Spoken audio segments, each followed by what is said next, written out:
Welcome to today's interview on Brighteon.com. I'm Mike Adams, the founder of Brighteon, coming to you from the great state of Texas, where today, as a Texan, I am living in, I'm feeling a lot of shame for the state of Texas because Governor Abbott has ordered a military crackdown on the free speech protesters at UT Austin, University of Texas, Austin.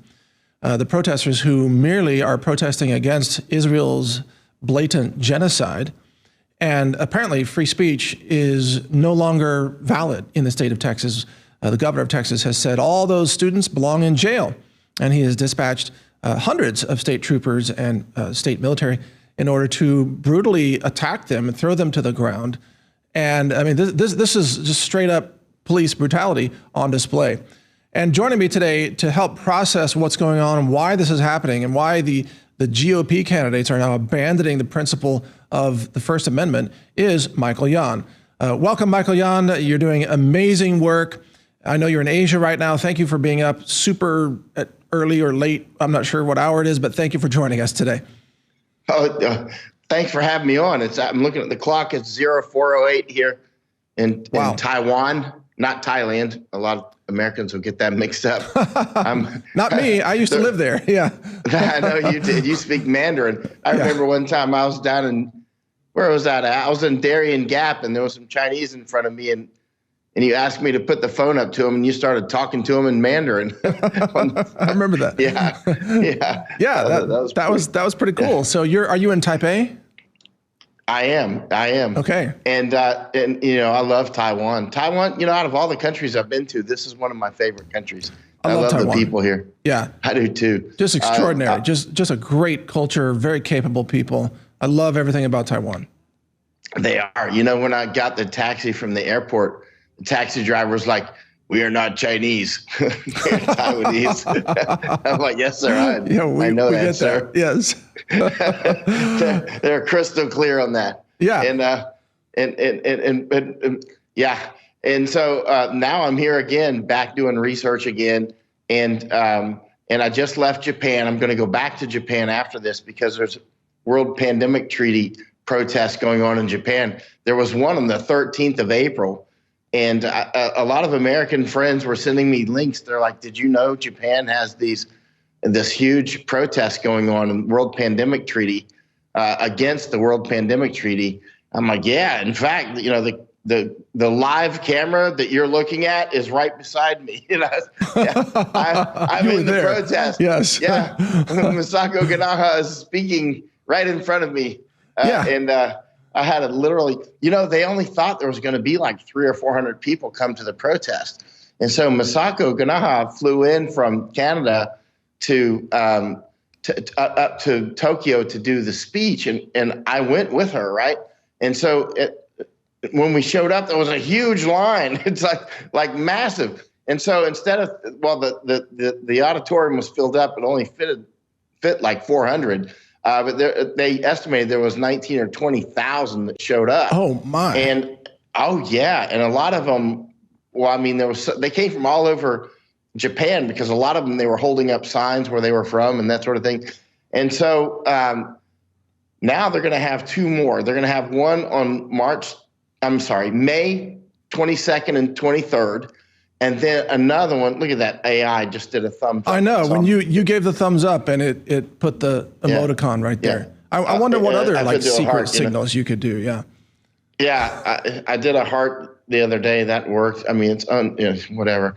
I have been telling people for years, it's just a matter of time until the facial recognition and the body language recognition and voice analysis will be like an AirSats polygraph.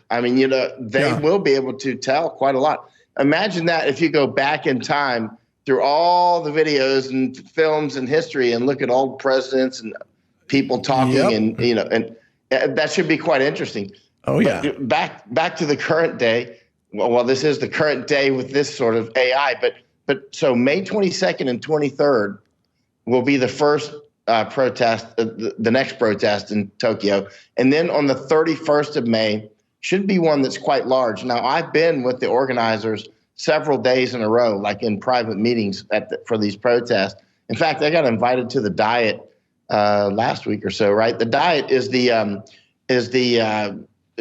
Japanese parliament, right?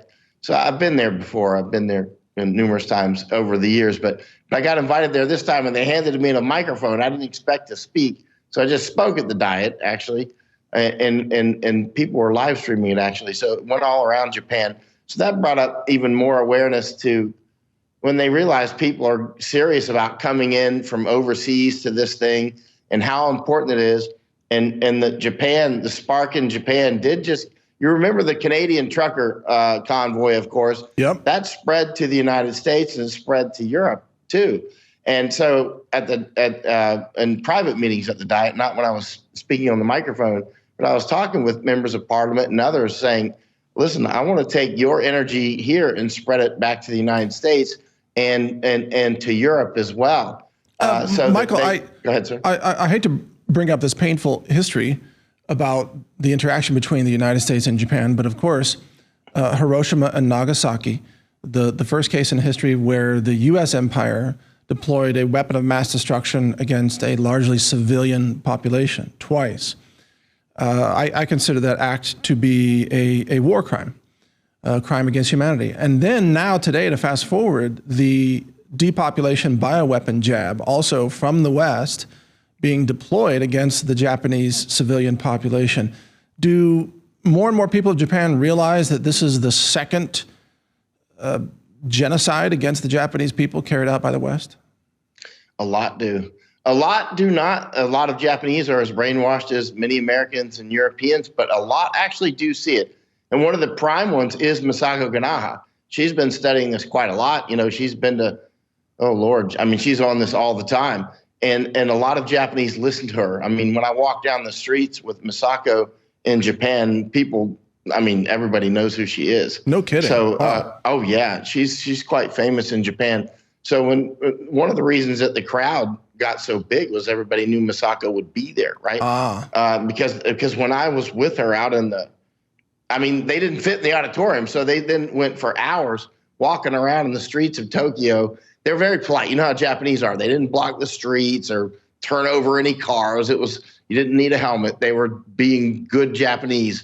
But when you're out there with Masako, there was a long line of people waiting to talk with her. Actually, Epoch Times came up to me at one point and they're like, "Hey, we know you know Masako. Where is she?" I'm like, I'm watching her live feed. She's right over there. Because I was actually watching everybody around her, kind of being a shadow security. That's interesting because now when you're in certain parts of America, people recognize you. And like recently, you've been on with Tucker Carlson. You've been on my show and Alex Jones' show many times. You're really recognized in America. But Masako, not so much in America, but then I guess it's all flipped when you go to Tokyo. Yeah.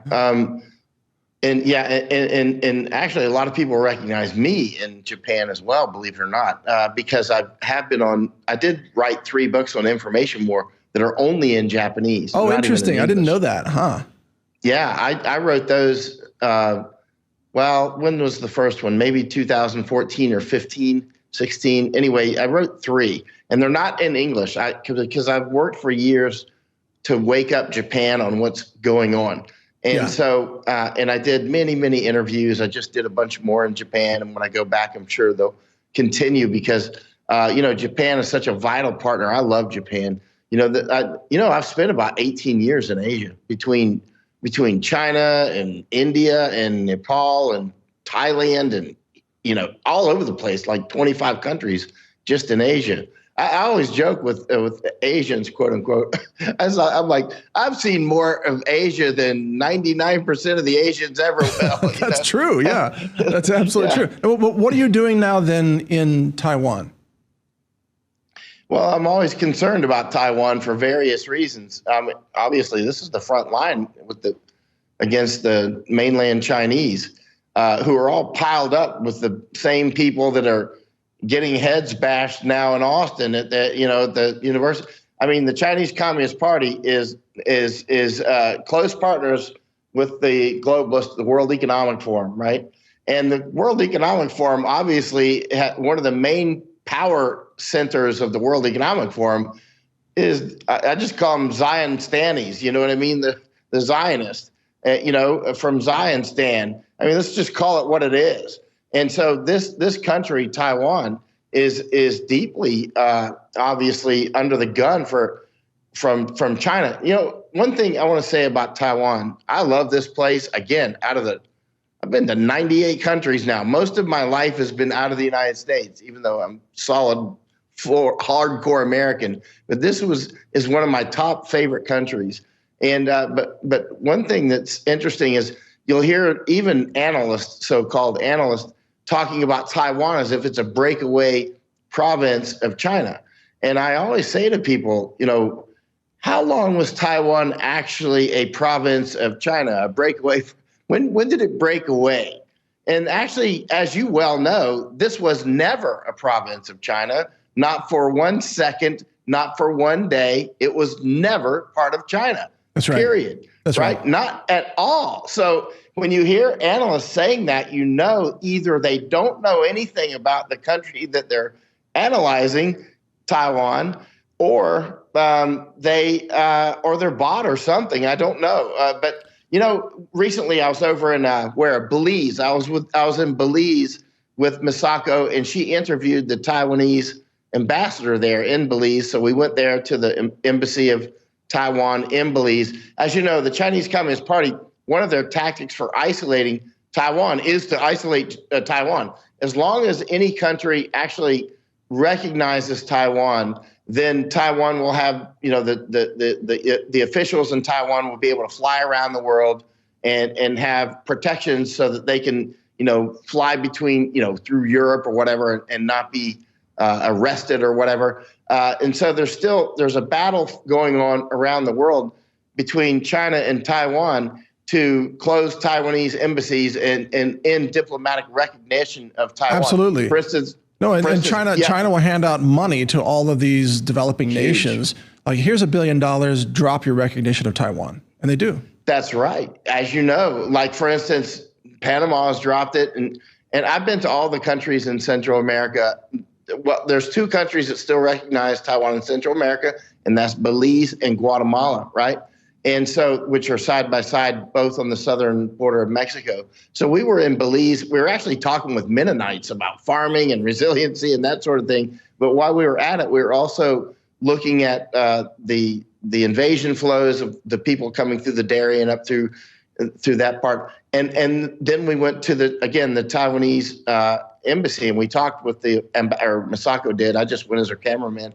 And talked with her for quite a while. And so there, Belize has a close relationship, of course, with Taiwan, as does Haiti, actually. And, an interesting thing, though, we then went down to El Salvador, and El Salvador is now in cahoots with CCP, unfortunately, right? We went into Misako and I, we always go to museums. We go to archaeological digs. We go to libraries, and we're going to go to a museum today, actually, in Taipei. And the reason we do this is because we go to these places. When you're tracking, you want to cut the track until you find the tracks of something. So we track information more. And one of the places to cut the track on information more is museums. In other words, that's where you get on the trail of what the messages are that are going around. We were just in a bunch of museums in Canada, for instance, and you can see the museum patterns that you see in Central America or in the United States, across Europe, or here. It's always the same, one of victimizations. Oh, speaking of which, I mean, like the indigenous people being victimized, and so that, anyway, I can go into that in detail, but let me say something about the atomic bombs and victimization. A little oolong tea, sir. Which is quite good here. In my book, Danger Close from 1999, and by the way, if you look up Danger Close, when I came out with that title, it was the only book with that title. Now there's like more than 20. I know, I've seen that. There's more than 20 books or videos with that title now, in films. More than 20, so you get confused about which Danger Close. It's Michael Yon and Danger Close. But in my 1999 book called Danger Close, and in that book, people often wondered where I came from out of the blue and suddenly was doing all these things. So I kind of explained how I grew up and went through Green Beret training and all these things that happened along the way, which were quite wild, actually. But I came out with that book in 1999. And in that book, I talk about the atomic bombs just briefly. I remember in the draft, I put a lot more detail in, and then I thought, I'm going off to the side on this. But I straight up say what you said. It was obviously a war crime. And where I came to that conclusion that the atomic bombs on Japan were war crimes was when I was in special forces. And when you believe it or not, when you're a Green Beret, you get a lot of legal training. I mean, there was so many classes on the laws of land warfare and all these other things. It was a lot. At one point, I'm like, am I becoming a lawyer here or a Green Beret? Because I'm seriously, I could go ahead and take the bar exam at some point. But, I remember, and we were taught by real lawyers, right? So they would go over. So they wanted you to know the white lines of the law when you conduct warfare, because if anybody's in a position to break that law, it would be special operations forces, right? And so they wanted you to know what those white lines were. So at one point, I remember in one of the classrooms, I said, excuse me, sir, all these things that you're telling me, it sounds like dropping the atomic bombs on Nagasaki and Hiroshima were actually war crimes.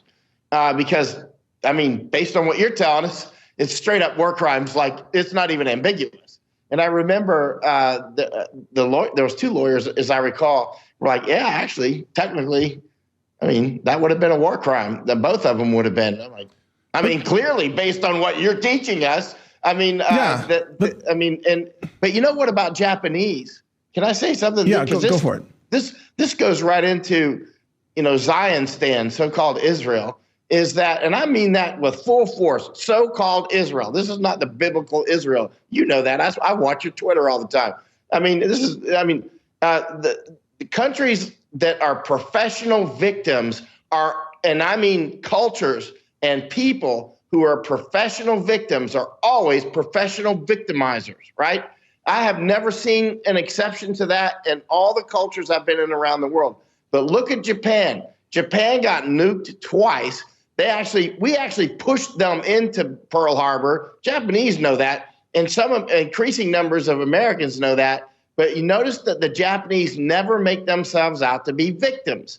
They don't. They say that was unfortunate. It was terrible. And they were doing these atomic bombs on us to do tests and to scare the Russians. And, they'll say they were actually war crimes, but they never make themselves out to be victims. And notice that the Japanese are not predatory by nature. They were expanding during that time period because we were all expanding around them. The Russians, us, of course, the Dutch, the French. It was who's who in the zoo was coming around them. The British, of course. They had to expand. For instance, I know quite a bit about this history. I could go on for hours. No, you know a lot about history, and you and I agree on the assessment of the atomic bombs. But let me just add something, because it's very relevant to what's happening today with Ukraine and Russia. The U.S. empire is in the business of provocations. The U.S. empire engineers wars and then claims to be the victim itself. So that was Pearl Harbor. So Pearl Harbor was engineered, the U.S. naval blockade of energy to Japan, which forced Japan to lash out in order to find an energy source. Now, the weaponization of trade and the weaponization of the currency, that's a specialty of the U.S. empire. And that's what the U.S. empire is doing to Russia, cutting off Russia from the SWIFT system, trying to surround Russia, and also surrounding Iran in the Middle East with U.S. military bases in Iraq and other places, and then initiating provocations, and then claiming to be the victim, and then claiming that we have the right to self-defense, so we must attack back. Which is exactly what Israel is saying. Israel, same thing. Provocations, they allowed October 7th to happen so they could initiate this genocide against the Palestinian people. Michael, you know this more than anybody. It's all the same Western playbook. It took me years to come to that realization, and it's obviously quite true. For instance, you know how much I love old books. I just bought a bunch of old books in Japan, by the way. They have a huge amount of just antique bookstores there in Tokyo that are in English. But I love old books. And one of the old books that I read years ago was President Grant's autobiography. General Grant. And that guy, I wish he were president now. That guy was amazing. But he talked about these provocations back then. So that book came out in the 1890s, as I recall, right? So his autobiography, he wrote it with Samuel Clemens. Mark Twain was his not ghostwriter. He's openly helped him write it. When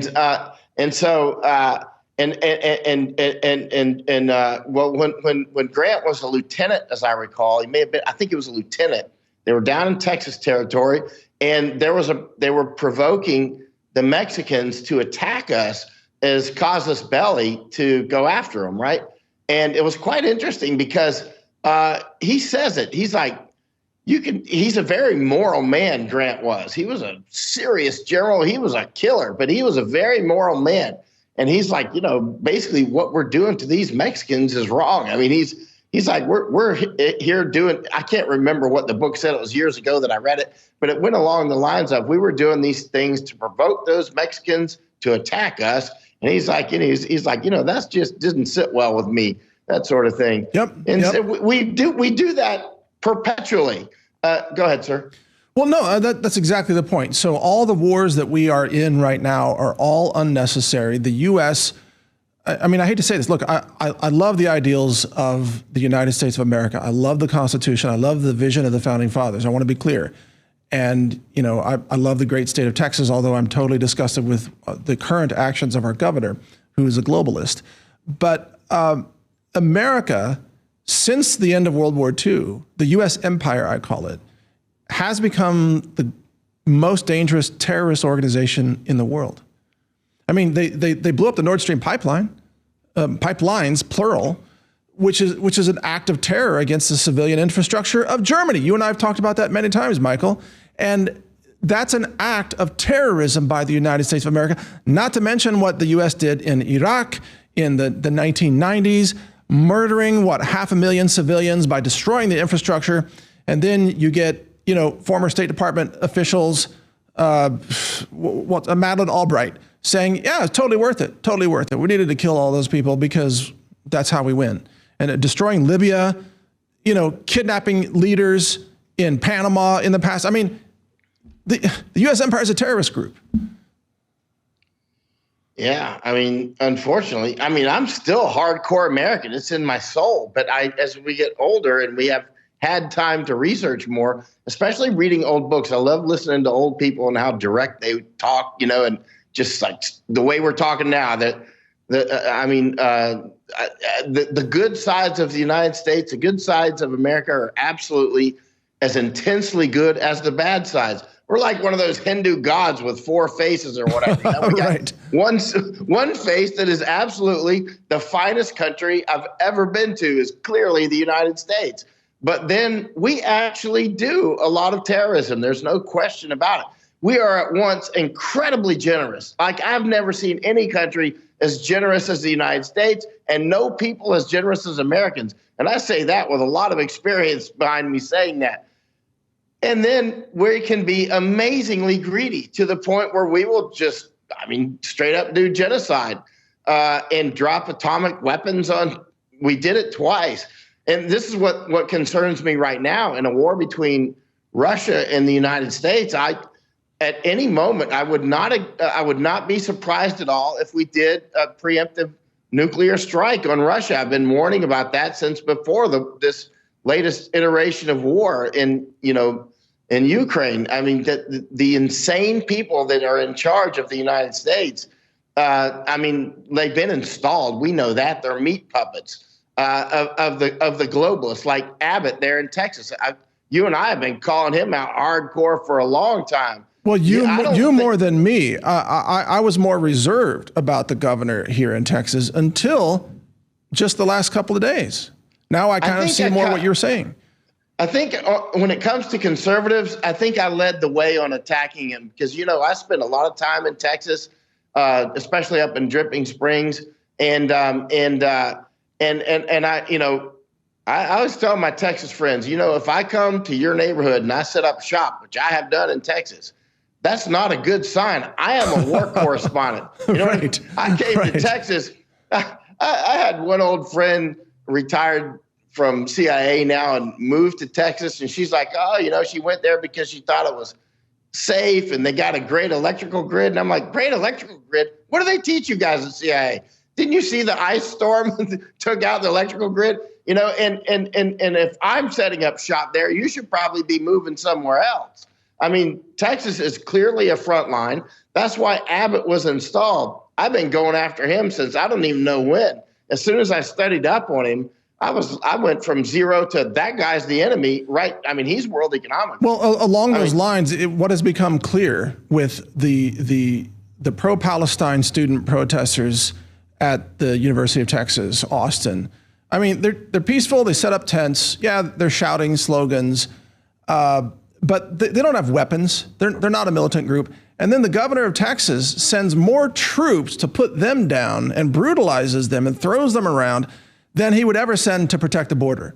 It's like, oh, the border invasion, we can't do anything about that. And even during the Black Lives Matter riots, I can't do anything about that. But the minute somebody criticizes Israel, then, call out the National Guard. That's what I'm seeing. Well, you know, the president of the United States, Benjamin Netanyahu, has really said that this shall not happen in the United States. I mean, let's be realistic. I'm only semi-joking about that. There is very serious control over the United States with these dual citizenship people. Like Mayorkas is an example. I'm not saying he's dual citizenship, but he is a clear, hardcore Zionist. I mean, he was a member of a board member at Highest, the Hebrew Immigrant Aid Society, and of course, Mayorkas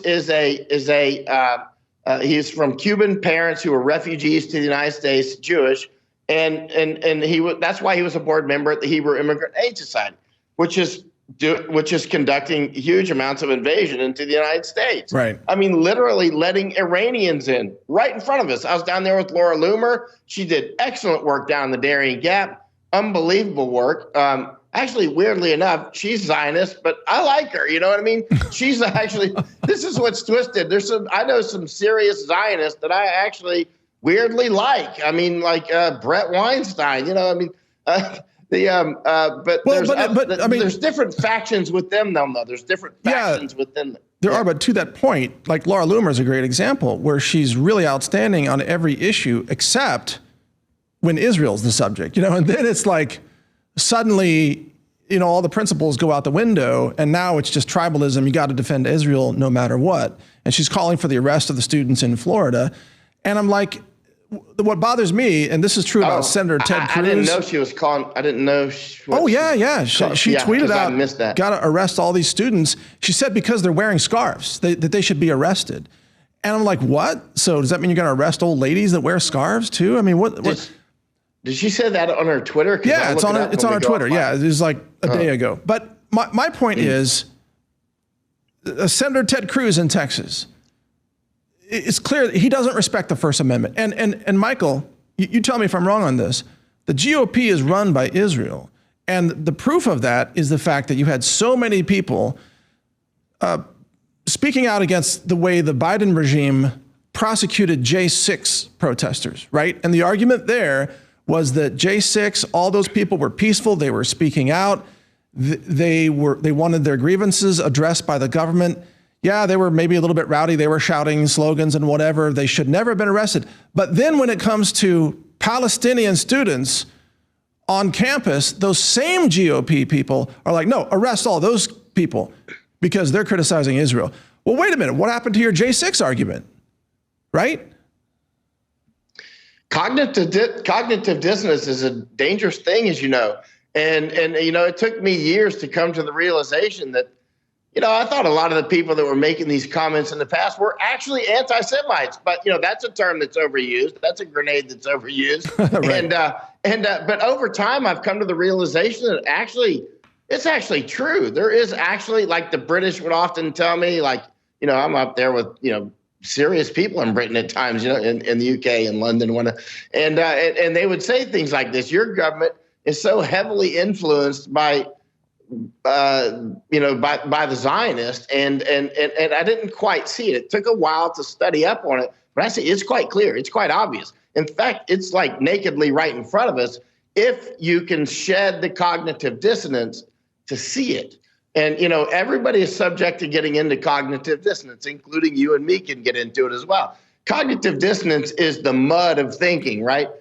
Because everybody can get into it. One of the ways that you can. Hold on, Michael. I'm sorry to interrupt.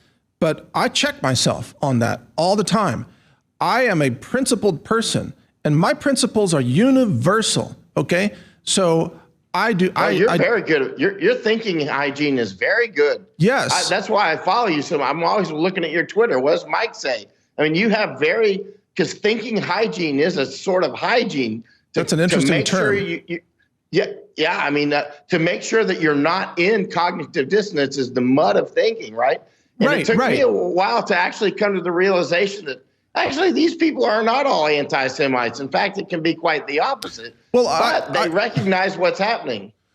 Yeah, exactly. But to your point, I want to push back a little bit when you say, you or I could get into cognitive dissonance. I want to push back and say that I don't excuse the governor of Texas. I don't excuse Senator Ted Cruz. I don't excuse even Laura Loomer for abandoning principles. And it's not an accident. It's not a spontaneous thing That's you and I wouldn't do that. Twitter.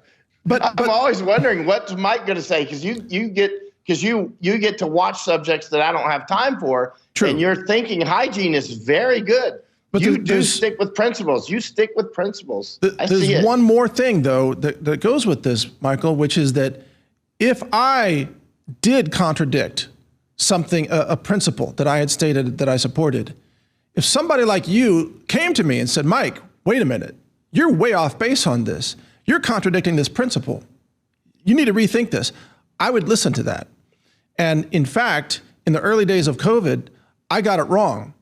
And I later apologized to David Icke for getting it wrong and said, guess what? David Icke had it right from day one. And it took me a while to catch up to that. But to be willing to admit that you've made a mistake is a very rare thing. You almost never see it in our movement. But I think it's critical. Yeah, no, you're very good. And that's actually, I have not. When I say that you or I could get into cognitive dissonance, it's like you or I can get into mud. I haven't actually seen you in it. I don't remember going, well, Mike is, losing his mind on this thing. But, I haven't seen you do that, actually. Well, if you do, let me know. Yeah. If you, I'll message you immediately because I'm watching your feed. I'm on your feed unless I'm like on an airplane or something. I look at your feed pretty much daily, right? Oh, wow. Okay. Because I've learned through work correspondent work, I'm always looking for sources that are trustworthy, of course. So it's a constant selection process. You know who another one who's good is actually Matt Bracken. I like Matt Bracken. I follow him too, yeah. Matthew Bracken has very good thinking hygiene. I completely agree. He checks himself. He's always looking in the mirror like, where am I? Yep. Just make sure, because we can all get in we are in these information spheres, as you know. That's right. And so when you can find people with good thinking hygiene, latch onto them and start paying attention, because these are auditing mechanisms for our own thought processes, right? Let me give out. Go ahead, sir. I'm sorry to keep interrupting, but I want to give you credit. Your website, michaelyon.com, and then also your Twitter handle. Is it Michael_Yon? Is that right? Yes, sir. Okay. On Twitter, it's Michael_Yon. Okay, Michael_Yon. Got it. Okay. Again, I apologize for interrupting. There's a little bit of a delay because you're in Japan or Taiwan at the moment. So I apologize, but I want to give you credit. And I also want to mention that you're in the new film, 17milesmovie.com. This is the first Brighteon Films original film. And this entire film was filmed with a budget of $58,000. Wow. I mean, it was, Bob Denny, he's really was working hard, man. Yes. We were out there. And next thing you know, we went over to film that in Tennessee. And the next thing you know, we're flying around in the helicopters, filming scenes up there and stuff. I mean, he really squeezed a lot out of that $58,000 and got a lot done, man. Well, he did. And I just want to give you credit, Michael, because you play yourself in the film, and it's a film about, human trafficking. And Ann Vandersteel is in the film also. So you and Ann and Sheriff Richard Mack is in the film. I have a little cameo, like 10 seconds or whatever, but you're prominently in the film. I just want to thank you for participating, and I can't wait for people to see the film and your appearance there. Yeah, and thank you, sir, and thank you for letting me be in the film. And by the way, another one with good thinking hygiene is Ann Vandersteel. Absolutely, my partner operation. She's always auditing herself. She'll 100%. because when she sees that she's gotten caught in the mud, she immediately starts to extricate herself, right? Like, she was one of the first telling me about DeSantis. And, Ann is quite interesting. She, when I first met her, was in Washington, D.C., and she would often say things. I'm like, that sounds kind of crazy. And about 6 months later, it was obviously true. Like Alex Jones or like you, it's like, or Matt Bracken. I mean, a lot of times when you see things that others don't see, often it's just due to studying a lot more, right? And having more time to think about it, or you just, for whatever reason, you can see things. Anna's very good about that. So that's why I watch her work all the time as well. Yeah. And Vandersteel's work. That's why when I started Operation Burning Edge, the very first person I called was Ann Vandersteel. Yes. And so I asked Ann, I said, look, I got this idea about going across. Are you interested, going across the entire southern border and doing this, that, and the other? And I said, are you interested? And she's like, let's do it. And so the next thing you know, I mean, we were, the Colony Ridge lawsuits and Elon Musk getting involved in the border stuff. These are clearly results of Operation Burning Edge. Absolutely. You broke the ice on this. Yeah. And Ann has been right there in the middle of it, leading Burning Edge with me. And often she is the leader. Sometimes I'm the leader. We sort of switch off. But together we're a great team. And people get on to me all the time. Why are you working with Ann Vandersteel? I'm like, because she fights, and she fights effectively, and she fights smartly. I mean, she's a great fighting partner. Absolutely. She never stops, man. It's like she's like a robot. No, we have great admiration for Ann Vandersteel here, and she's in fact I'm interviewing her in a couple of weeks here. And by the way, you're always welcome here in the studio whenever you manage to get back to Texas. And because I don't know how you travel so well. I mean, you are in a different time zone, a different country, a different airport. Like every time I'm talking to you. Yeah, we're constantly in meeting with the most amazing people. You see this poncho you see me with all the time? Yeah. And so I literally sleep in this poncho. I've done interviews with you in it in your studio. I was just on Tucker with it. And of course, over with Alex Jones and so many more. This is one of the ways I get around, and literally I just had it up and by the Arctic Circle. I mean, if you have the right gear and you got the right packing list, you can travel around quite light and quite quickly and get things done. Yeah, and that's why I use ponchos. I mean, I can literally sleep in them and use it as a suit. Well, let me ask you, that poncho, is it made out of wool or what's the material? Wool, brother. I'm full wool. That's what I would guess. Cotton's for punks. God made wool for me to wear it. You know what I mean? It's funny. Those virologists were coming out with, we can instantly make these vaccines to do this, that, and the other. And as you know, I study like a madman. And I would say to some of them, look, when you can beat God at making sheep who make wool, then come back and talk to me about your instant vaccine. Because, you would make billions of dollars very quickly if you could make something that's better than wool. You know what I mean? I mean, all this Gore-Tex and stuff, I love it. It's great. But this is the Mac Daddy right here. I was just up in the Northwest Territories, 250 miles from the Arctic Circle. And I hired this guide who's actually a hunter, right? We went ice fishing and that sort of thing because I wanted Masako to get out and I saw the photos of Masako catching a fish in the ice hole or whatever that was. Yeah, she had never caught fish before, so I wanted to take her fishing, and I wanted her to learn how to clean fish and that sort of thing. So which she did. She caught 10 fish, man. Wow. So anyway, this hunter we were out with, and we were actually out there researching weaponized migration, and we were actually out there researching the northern passageway that the Chinese and the Russians are, getting prepared. Anyway, we were actually up there studying information war and that sort of thing. But while we were at it, I got this hunter to take her ice fishing. And then I was asking him about what are his favorite, boots and this sort of thing up there. He was total wool, man. He was totally like, he's just old school. He's out there hunting, all the moose and all these other things up there. Yeah. And literally bears and that sort of thing. and it's total wool. Well, anyway, but go ahead. Anybody, like I spent a lot of time outdoors too, not traveling like you do, but outdoors in Texas. And when you spend time outdoors, you begin to understand why cowboys dress like cowboys. Like there's a reason the hat is shaped exactly like that.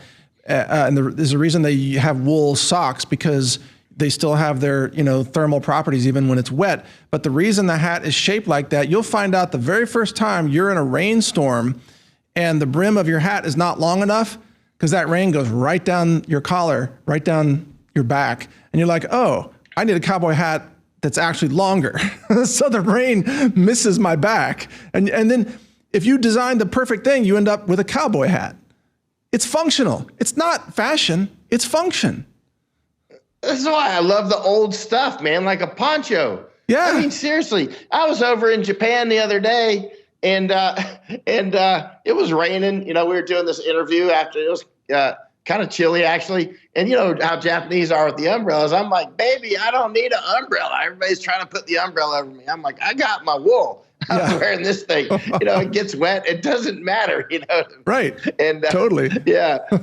So, and that's why I wear this all the time, because I'm not wearing it for fashion, although it's pretty cool, actually. Yeah, it looks pretty cool. I'm wearing it because it's wool and it's a blanket and everything else. And Dude, I wear it instead of I don't carry an umbrella. I carry this thing. Let me talk about people who want to support you, because on your website, on the top right, it says support Michael. People can donate to you via PayPal, Venmo, Cash App, and so on. You should have like the Michael Yon poncho line. I should. Really, for real. I want a Michael Yon poncho. You know what I mean?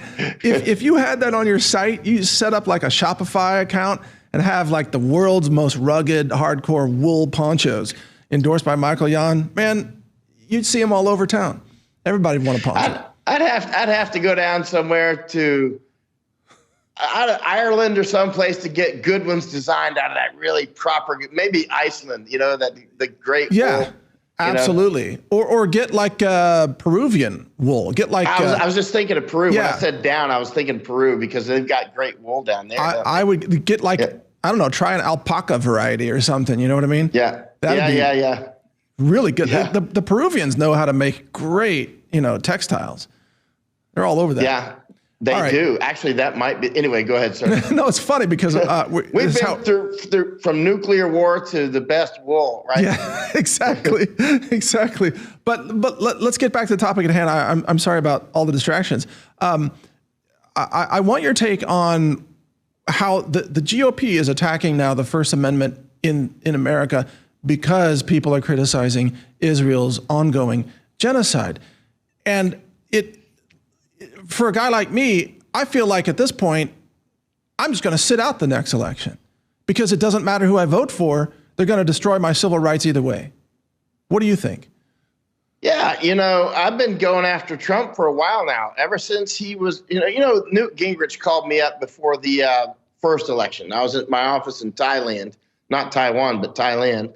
And he called up and he was trying to rustle up a bunch of support for Trump. And this was when he was running against Clinton, right? And I said, sir, thank you for calling me.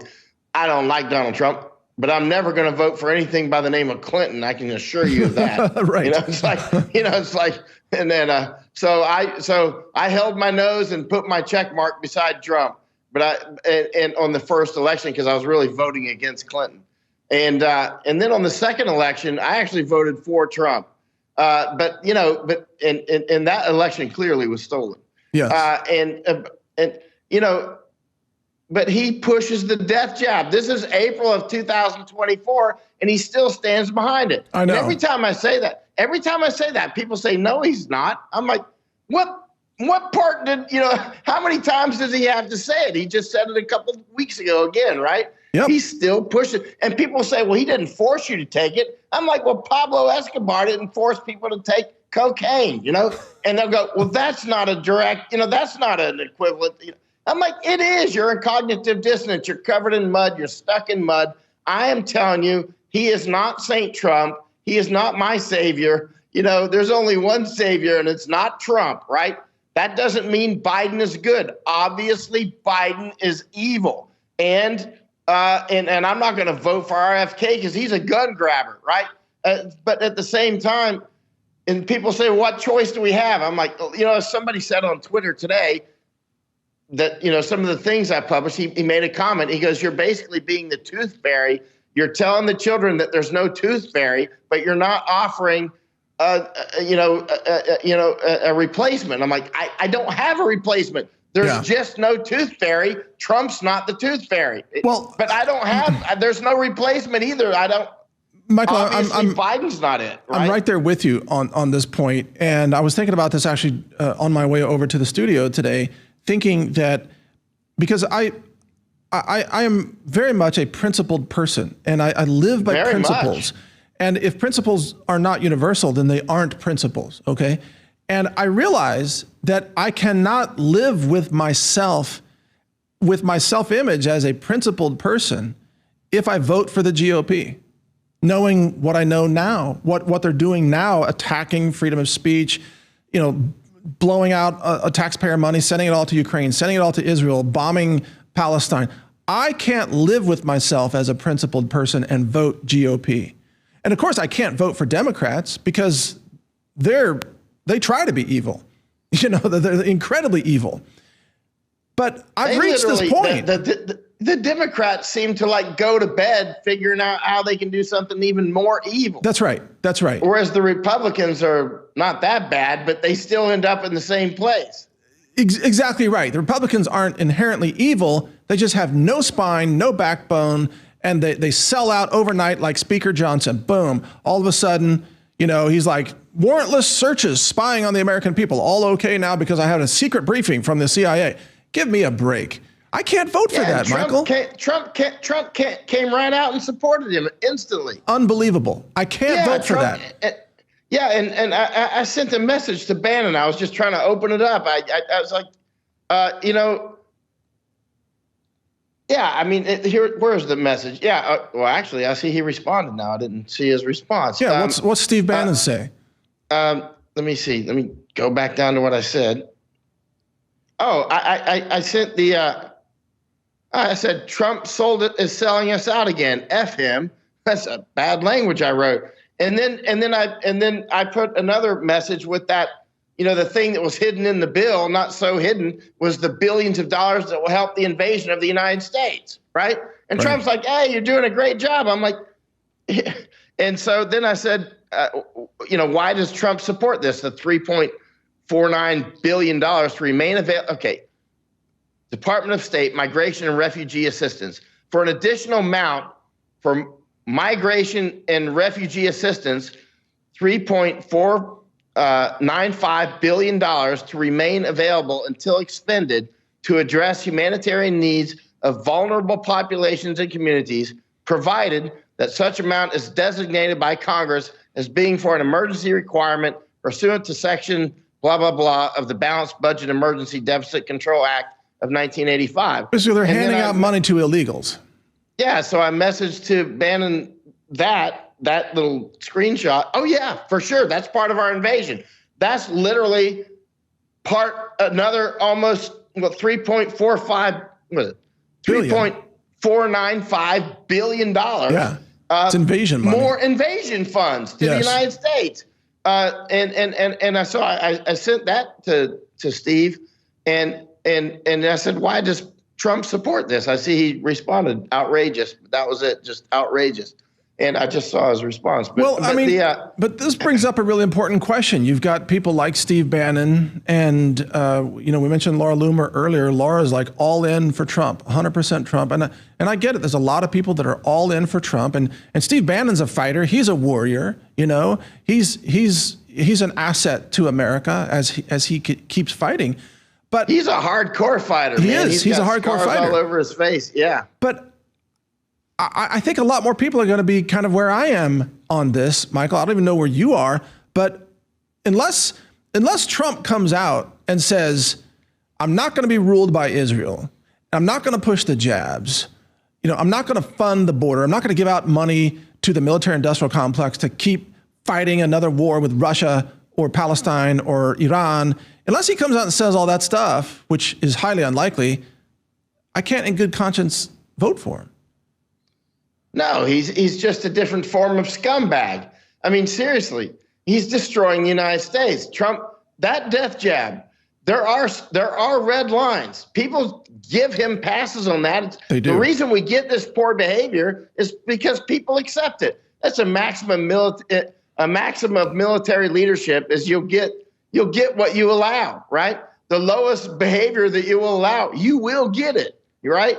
Yes. And so people are allowed, they just keep making up, they keep saying things like, well, Fauci fooled him. I'm like, okay, well, guess what? Fauci didn't fool me, and Fauci didn't fool tens of millions of other Americans and people around the world. That's right. So if you're telling me Trump got fooled by Fauci, but little old me and so many of us, we didn't get fooled, why would I vote for a fool, right? It's like, and another is, well, his ego won't allow him. You got to give him a break on that. I'm like, are you out of your mind? You're saying I should vote for a narcissist that is so narcissistic that he would just watch millions of people die because he can't admit that he was wrong? Are you literally saying that? I hear that every single day. I do. I hear right? that argument too. Yeah. It's just like, are you out of your mind? And they're like, well, he gave us the opportunity. He gave us the choice of taking hydroxychloroquine or ivermectin. I'm like, he doesn't give me anything. He's not God. I'm American, right? We're humans too. We're children of God. We don't ask Trump for permission to take hydroxychloroquine. He doesn't grant us permission, right? Exactly. It's just like a slave way of talking. I'm like, what are you, British or something? That's the way slave British talk, as much as I love the British. Let's face it. In your minds, you're all slaves, It's like, and I'm sorry, I've just traveled too much to not see it, right? No, you're exactly right. Over there. And don't forget, on top of that, any country that doesn't have freedom of speech is a slave country, and that includes Canada. I've been telling 100%. Canadians that for 25 years. I love Canadians. I love to travel with them and whatnot. But every once in a while, it'll just pop out of me. You're talking like a slave again. And if you're going to talk to me as an equal, which I want you to do, stop talking like a slave. Because I'm not a slave, and I'm not going to be a slave like you, right? They don't even know what to do with that. Because, so I've told you this before. Especially when I'm with British or Germans, I'll often say, oh, hold on, you're from Germany. And hold on, can I borrow your pen? I'll write a little note down, put it in my pocket, hold on. Because I know in about 30 minutes, they're going to they want to know where I stand on Second Amendment. They're going to want to know where I stand on gun rights, right? And the Germans and English, especially English, not so much Scottish, but English bring it up hardcore. They'll bring it up, and I'm like, oh, hold on. You were going to ask me about guns. It shocks them when I do that. It shocks them. They're like, how'd you know I was going to ask about guns? I'm like, ja, ich spreche Deutsch auch. Listen, I lived in Germany for 4 years. I think everybody in Germany, not everybody, but a lot of them are pro. They wish they had a Second Amendment. But the English and I've told the English and the Germans so many times, I'm like, we don't have guns to hunt deer. We don't have guns to hunt bear or to protect ourselves against the Chinese. We have guns to protect ourselves against English and Germans, right? And right. I mean, straight up. I mean, especially the British, And, well, there's something about the British, and now I'm sure we have many British citizens watching, and there are amazing Britons like for sure, I love them, man. Alexander McCurris, for example. Yeah, I was out in combat with the Brits a lot in Afghanistan and Iraq. If you look up Michael Yon British combat, you'll see that many videos and photos of me in real combat with them. Yes, lots of firefights and bombings and everything else. And I really respect them deeply, right? They are allies, but they are subjects, right? They do. You can tell a lot of them. They're willing to go along with tyranny. Yeah, and they're willing to give up their guns. I know, it's crazy. It's in their cultural firmware. Right. And what is it about Germany that the German citizens, by and large, although there are exceptions, of course, but by and large, the German citizenry are willing to go along with their own suicide as a nation? Like, Germany's future is very dark, if not completely in doubt at this point. When I was in Netherlands with Jordan Peterson, he's a psychologist, and I brought up to Jordan, I said, I've often wondered, what you just asked, Michael. Why do the Germans like just sometimes go and self-destruct, right? And I think it might be like Gotterdammerung. I think it might be, you need to study people's mythology, right? Because people will want to, I mean, even unconsciously, they will move to fulfill their mythology, right? That's why I tell people to be very cautious of victimization cultures. That's not necessarily, well, in some people, the victimization, the victimhood is part of their mythological firmware, right? Like we're always being put down. We're, no matter what we do, they're always going to come get us. They're after us because we're more successful or blah, blah, blah, blah, blah. And at the end of the day, they continue to victimize others, and it becomes self-fulfilling because then people start to victimize you because you're victimizing them, right? So it happens over and over and over around the world. It's self-fulfilling, right? But in the German sort of Norse mythology, people who are experts on this could talk more about it. I've read stacks of books on mythology because I realize how important it is. But in their sort of firmware, they see themselves as rising up to the top and boom, being smashed down, right? Wow. Being flattened like a phoenix and then rising again. And, and I think just based on their actions, because we can see them doing it again, when we can see them killing themselves yet again, the Germans. And again, I spent more than 4 years in Germany. I speak German. I went to the Defense Language Institute for German, and then I lived in Germany. And I've been all over. I was at BASF, the big chemical company you and I have talked about many times. And I was there with Misako Ganaha twice before Nord Stream was attacked. And I had an iPad that was open to a web. I bought the iPad just to follow Nord Stream flows. This is before it was interrupted, right? And so we went to, as you know, a lot of the natural gas or a lot of the feedstock for BASF came through Nord Stream, right? So we were there. We were inside the plant. We were getting a tour. And I asked the tour guide there at BASF, Misako was right beside me. I said, what happens if Nord Stream gets interrupted? Because I thought the United States was going to destroy it, right? That's why I bought an iPad, just to watch the flows. There was a website where you could see how many cubic meters per second were going through the system, right? And he goes, and the tour guide in BASF said, then BASF is dead, right? Well, then we know it did get interrupted. The United States. Somebody asked me recently. I think it was somebody. It was a member of the Japanese Parliament. I was in his office after I spoke at the Diet. He asked me to go up to his office. So I was in his office. The Diet, again, is their parliament. So I was in his office. This is like, 10 days ago or so. And he asked me who destroyed Nord Stream. And I said, well, let's see, either space aliens or the United States, And there were other members there in the small room. And they all laughed like you did. And I said, because it's quite obvious who did it.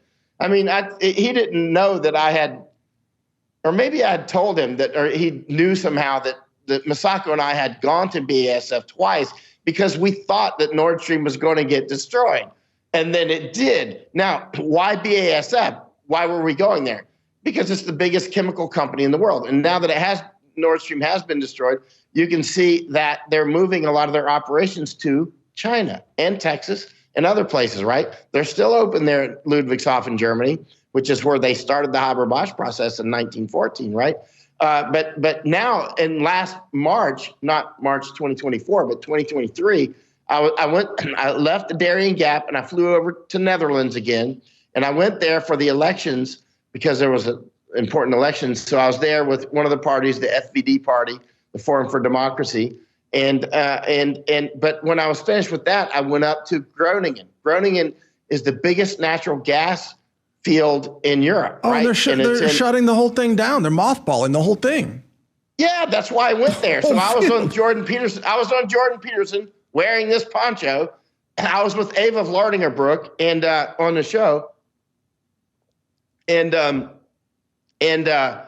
think I said on a show, I'm pretty sure I said on a show, that I thought that Groningen would be shut down, right? I'm pretty sure I said that. And now it has been shut, right? Right. So I've asked a lot of people in Netherlands, I mean, not just local people or something, but actual experts that would know. Will they ever open Groningen again? And every single one of them is like, no chance. We don't see it open. That's members of the government telling me that, people in the energy sector and that sort of thing. Michael, it's gone. That's the largest gas huge. deposit in Europe. It's right? Huge. They're sitting on an energy gold mine, and cheap energy is what allows your country to grow. And right now, the fact that Europe it doesn't have the industry to produce artillery, tanks, military aircraft to fight Russia, as you know, Macron always wants to fight Russia. But Western Europe can't produce anything because they commit energy suicide. I mean, it's just like morons in charge, you know? Yeah, that's why the big information war in Japan to make them keep those nuke plants closed as long as possible, right? I've talked with members of the Diet before. I'm like, you should, again, that's the Japanese parliament. I'll tell them things like, you need to come fly around the world with me for a couple of weeks, and I'll show you a few things. And you'll come back to Japan and look at it with a new plan. You know what I'm saying? Yeah, totally. When you look, because you have to leave your borders. You have to get out there and see how this is shaping up globally. And the things that are happening to you, like Japanese seem to think, a lot of Americans think about Japan. They would never allow this weaponized migration to happen in Japan. Well, I assure you they will. About 4 days ago, Misako Ganaha and I were eating in a Kurdish restaurant in Japan. And it's a whole Kurdish part of Japan there now in Saitama Prefecture. It's a little town. It's a town called Kawaguchi, right? And anyway, actually, they're starting to call it Kurdistan or Kawastan. Kawa in Japanese means river. So they're starting to call it Kawastan. And so, but I was there. I love Kurds. I've been out with Kurds a lot in Iraq and Tennessee and Thailand. Kurds are all over the world. Kurds actually have the largest diaspora in the world, I've read anyway. I have no way to audit that. But I get along with Kurds absolutely swimmingly. Great. Now, let me say something about that. About more than 20 years ago when I was in Iraq, and I was going to go up with the Kurds, just go up there alone with Yazidis and Kurds. And so, before I went out with them, I started studying up on them more and more. And I realized that there were a lot of the Kurds were communicating a lot with Israelis in English online, right? There was one particular website where the Israelis were giving the Kurds a lot of advice. For instance, the ones in Tennessee, there's a lot of Kurds in Germany and Tennessee. That's why when I'm with Kurds, I'm often speaking German, because a lot of Kurds speak German, as many as who speak English. So sometimes I find Kurds who speak German but not English. So we rap in German, right? So, but the bottom line is these Israelis and Jewish people were teaching the Kurds how to not just come over to Tennessee and Germany, but how to basically seize the cockpit, basically how to, who to form relationships with, where to, to start getting yourself elected, get into the school boards and these other things. They're teaching them how to take over, right? So because one thing that a lot of people don't realize, and I just said this again at the Japanese Diet recently, is that the Kurds and the Zionists, they see the Kurds as a lost tribe of Israel, not the Zionists, but the Jews. Many of the Jews realize that because many Zionists are not Jewish, but anyway, not to get into that little rabbit hole, but the bottom line is that many people see the Kurds as a lost tribe of Israel, and many Kurds see themselves that as well. So I was telling the Japanese, I'm like, what you're actually seeing here is a very close ally, actually with Zionists, right? So this is I want to repeat. The Kurdish diaspora is said to be the largest diaspora in the world. They're all over the place. And they are highly smart. They are very serious people, and they are an extension of the Zionists, believe it or not. And many Kurds may not realize that, but it's easy to see if you pay attention to what I'm saying and then start doing a little bit of study. So I told that to the members of the Diet in Japan, publicly and privately, and others. And now there's a Japanese journalist who's been writing about the Kurdish in Japan, and he's being sued now. He's actually being sued for what I'm told is defamation. I haven't met with him yet. We've been in contact to meet with him. Wow. He's very busy with his lawsuits. So, he's just been saying so when we were just in this Kurdish restaurant, I love their food, by the way. There was actually a Trojan horse picture up on the wall. And I was like, oh, wow. Very symbolic, huh? Could be a coincidence, And I said to Misako, I'm like, Yeah. When I was in special forces, by the way, when I was a Green Beret, I was in 10th Special Forces Group, right? And our actually emblem for the 10th Special Forces Group is a Trojan horse. Right? Really? Oh yeah, it's a Trojan horse because what we were training, or my two teams that I was on, were training to parachute into Poland and conduct operations behind enemy lines. We never did it, but for 3 years I trained to do nothing but parachute into Poland. That's why I went to language school for German and Polish, right? And then I lived in Poland for 2 years after the Army, not in the Army, but when I was a civilian. And right. So, and I went to visit our old targets. Of course, I didn't tell anybody, like, it was still classified at the time. It's not anymore because we're over the time limit. But it's just quite interesting how this world comes full circle. Yeah, isn't it? And very few people have seen as much of the world as you have, and nor do they have this big picture perspective that you bring to us. And we're out of time for today. But I got to say, I'm so honored that you're taking the time with us here today, that you've got this big picture perspective. You got, a lot of common sense, a lot of practical knowledge about how the world works, what's gone wrong, and how we can fix it, frankly. And I want to give out your website again, michaelyon.com. And there on the top right is the link. You can support Michael. And then also Michael Yon makes a very strong appearance in this movie, 17milesmovie.com. And you can go there and watch the trailer right here, and you can see Michael Yon and Ann Vandersteel in the film. Well, Michael, let me know when you're coming back to Texas. We'll get you back in the studio with some superfoods and whatever other fun gifts we can come up with. I always like to make sure that you leave here with something. It's like, here, have some food, have some like Health Ranger snacks or whatever. Have a knife, I can't take the knife. I really appreciate it. I checked the other day, there's direct flights from Tokyo to Dallas and Houston. Really? I was hoping for one to Austin. Yeah, if it was to Austin, I was going to ask you to pick me up at the airport. I'd be happy to do that, but I guess there's no flights to Austin. Well, no, that's all right.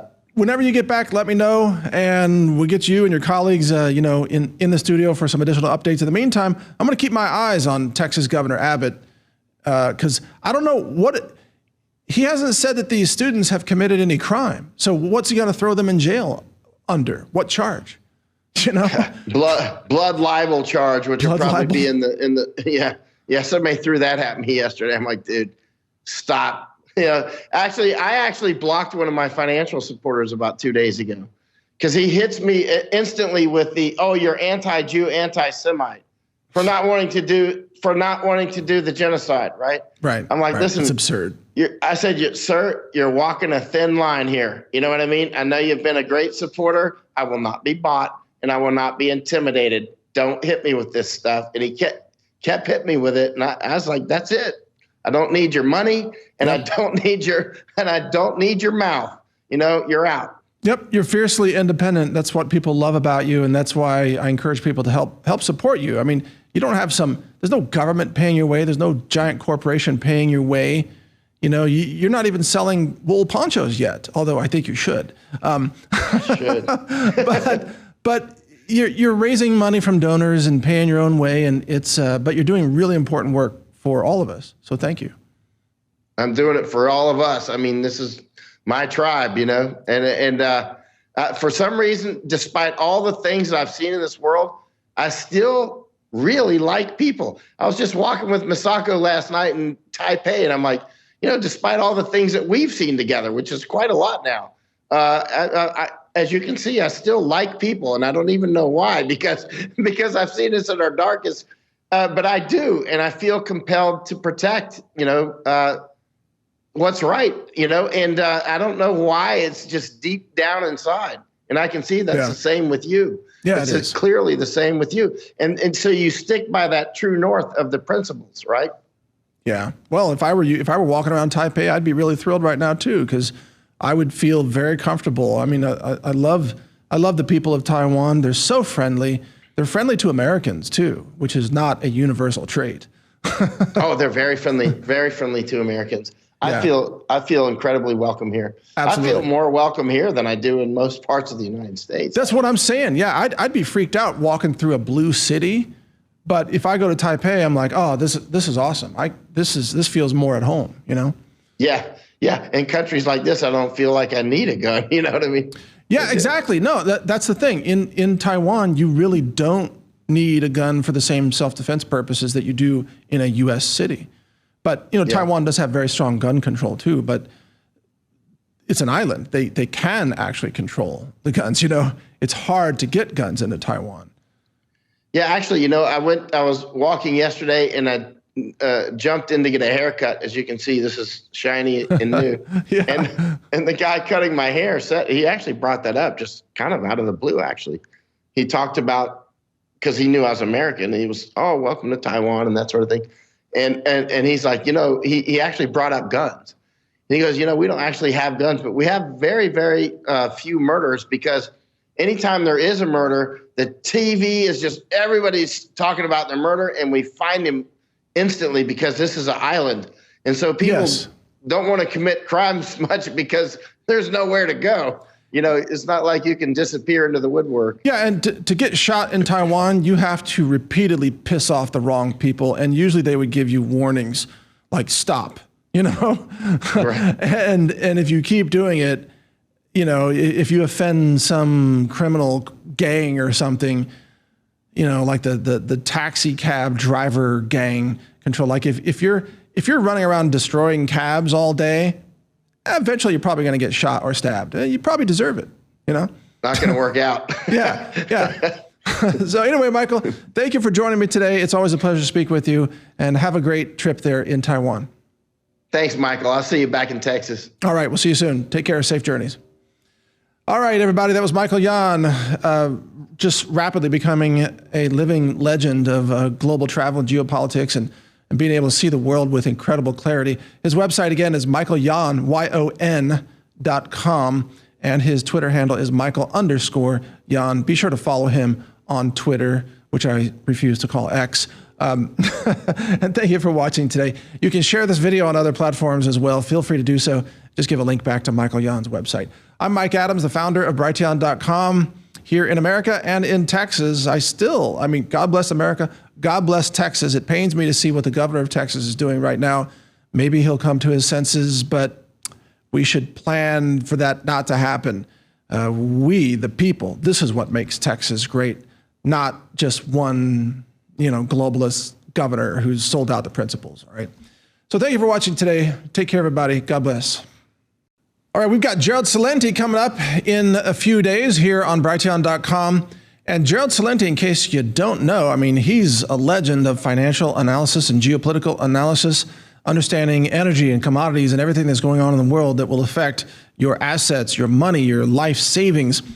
And did you know he's got a journal? It's called Trends Journal. The website is trendsjournal.com. And here at Brighteon, we have now partnered with Gerald Celente. If you go to trendsjournal.com and you subscribe to his journal using discount code RANGER, then you will get 10% off. You just click on subscribe right here. You can subscribe to the Trends Journal and use discount code RANGER. You'll save 10%. That is an affiliate deal. It helps support this platform in a small way, but it's a great value for you. The tiny amount of money that you might spend on Trends Journal, believe me, you will save your assets who knows how many times over, thousands of times over probably, if you have any amount of money at all. Because Gerald Celente has been right again and again, more than anybody I know, in being able to call the shots on what's coming financially. He called the 2008 housing, the subprime mortgage collapse. He called the .com collapse, and he knows exactly what's going on right now. He doesn't have a crystal ball, but he's got wisdom. He's got experience. So he's able to help you protect and secure your assets through risk-reducing strategies that the mainstream media won't even talk about. They don't even know. And most financial advisors don't know this information either. So check it all out at trendsjournal.com. Again, use discount code RANGER. Save 10% on your subscription. Help support this platform. And take advantage of the incredible experience and wisdom and strategies that Gerald Celente can bring you. You will thank him as the collapse accelerates. Trust me on that point. Thank you for watching. All right, let's talk about some solutions for preparedness and survival based on what's happening in the world. Things are getting completely out of control, as you know. And some of these are sponsors, some of these are free. I'm going to give you some free tools here as well. First thing, show the camera on my desk here. This is all collapsed currency from all over the world. Trillions of dollars worth of collapsed currency, and then here's fake Hollywood currency of $100 bills. This is all going to zero. I mean, some of this is already zero, but even dollars are going to zero. This is the solution. These are called goldbacks.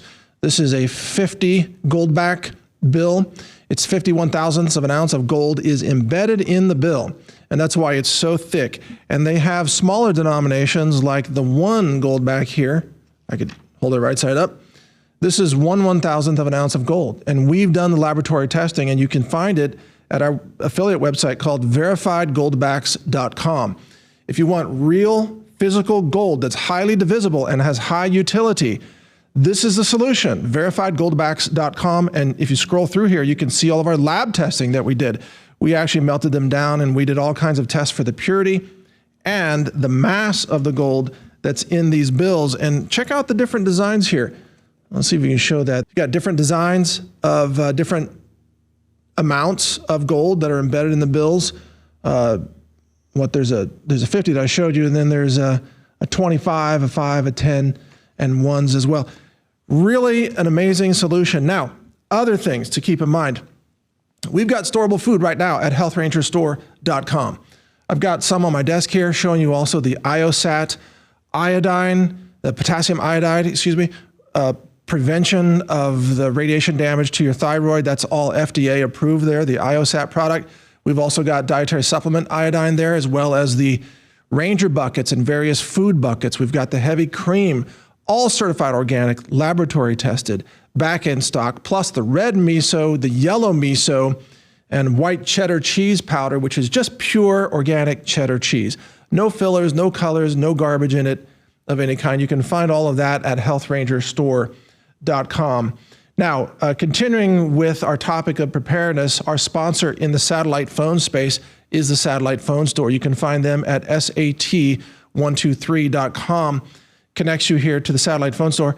And these are emergency backup comms devices that work even if the cell towers go down or if the power grid goes down. And they have packages with the bivy sticks, with Faraday bags, and pre-installed software on a mobile device that protects your privacy because it doesn't talk to the cell towers. It just talks through the satellites. You can send and receive text messages, and you can let people know you're okay, or you can have emergency contacts that are successful through that mechanism. Here's something that I don't talk about enough, but there's a company called shieldarms.com that has a new product, which is the S10 Grip Chop. And as you can see here, this is a chopped off grip of a Glock 43X. Now, show camera 1. This is my Glock 43X right here. Let's see if I can get on camera. And so as you can see, the mag well, this is a pretty long designation right here. It can stick out if you're trying to do concealed carry. But if you go to shieldarms.com, they have their Grip Chop S10 firearm, which is available right now, and it's a shorter grip that allows it to be more easily concealed, but yet it takes full-size magazines. And then Shield Arms has their custom steel mags. Actually, that's what I've got right here. Here it is. This is the Shield Arms magazine. It's vastly superior to Glock mags. It holds more rounds, and it's more durable. So this is the best setup. You can get these mags and you can get these Grip Chop pistols at shieldarms.com. Of course, all federal laws apply. You have to transfer through an FFL and so on. Obey your local and national laws in order to do this. But this allows you to be ultra concealable in carrying this outstanding firearm, the Glock 43X. And I think you can use discount code RANGER there to save 10% off that firearm. They may still have that code active. I'm not entirely sure. Now, continuing with some more preparedness items right here. Brighteon.ai. This is our free downloadable artificial intelligence language model. We are training this on an extensive amount of information on food, herbs, nutrition, off-grid living, but also survival and preparedness. It's non-commercial, it's open source, it's free to use. You just enter your email address here, click register, and you'll be given access to a download page. And we're releasing new models all the time, including a 7 billion parameter model that is trained on all of this survival and prepping and nutrition content. Nobody else in the world has models like this.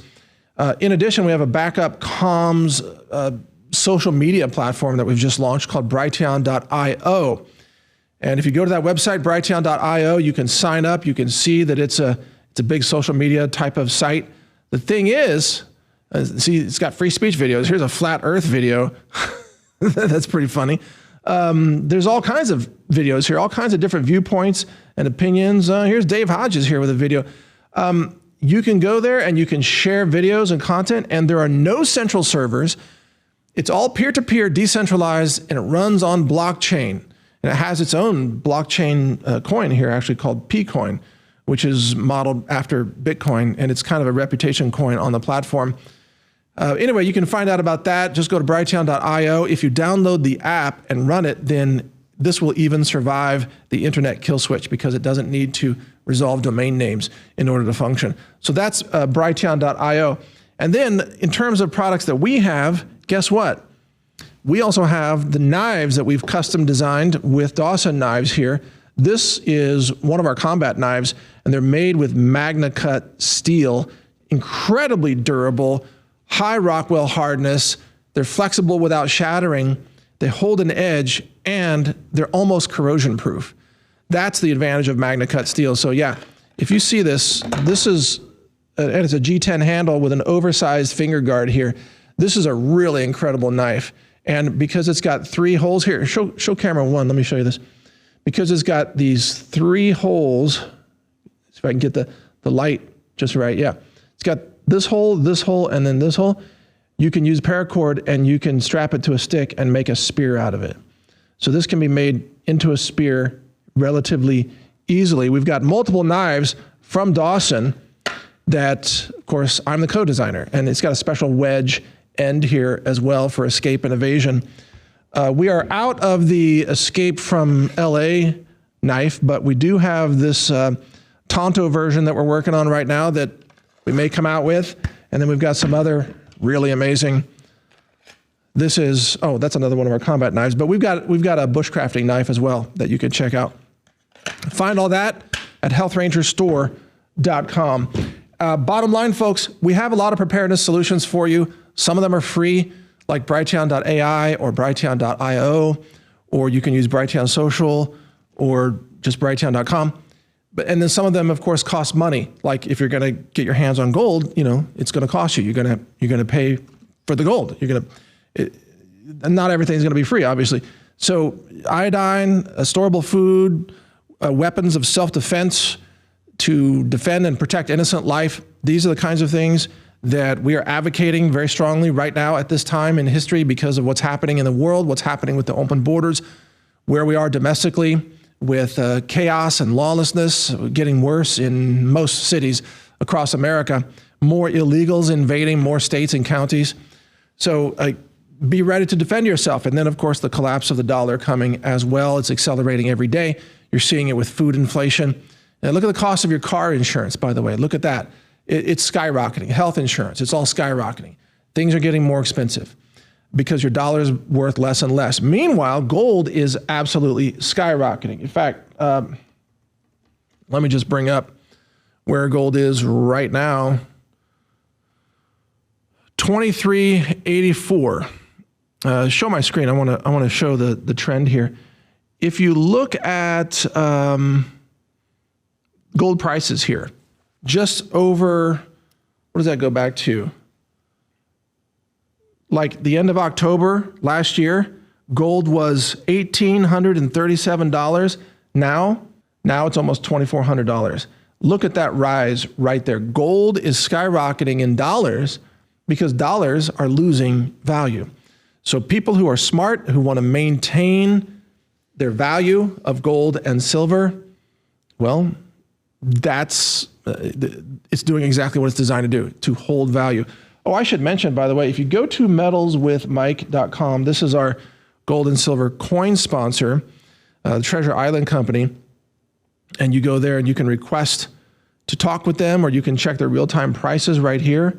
They'll give you the price quotes here. You can look at gold coins like US Mint coins, real-time pricing online, and they have discreet, secure, guaranteed delivery, insured. So check them out at metalswithmike.com. They are our gold and silver sponsor for the coins. So those are some of our sponsors, some of the solutions that we offer, some of the free things that are available to you. Whatever you do, make sure that you're getting prepared for what's coming. Grow more food. Save your garden seeds. Get more items at the grocery store that you can even stockpile that will last a longer period of time. Try to get out of the dollar into things that will hold value, whether it's gold and silver or something else. Maybe you're going to buy a piece of land. Maybe you're going to stock up on ammo or diesel fuel or something that holds value. But take action now, because the world is becoming more chaotic. Time is running out. Thank you for supporting our sponsors and supporting this platform. We appreciate you. That keeps us going. It allows us to build the free tools that we're giving back to you, such as the AI tools, as well as the Brighteon.io platform. But together we can make it through all this, and then we'll be the ones who get to help rebuild society on the other side of the collapse of this current system. And it is collapsing. But get prepared now while you can, and thank you for all your support. I'm Mike Adams here of healthrangerstore.com, as well as Brighteon.com. Take care. A global reset is coming, and that's why I've recorded a new 9-hour audiobook. It's called The Global Reset Survival Guide. You can download it for free by subscribing to the naturalnews.com email newsletter, which is also free. I'll describe how the monetary system fails. I also cover emergency medicine and first aid and what to buy to help you avoid infections. So download this guide. It's free. It's my gift to you, simply because I want like-minded people to survive.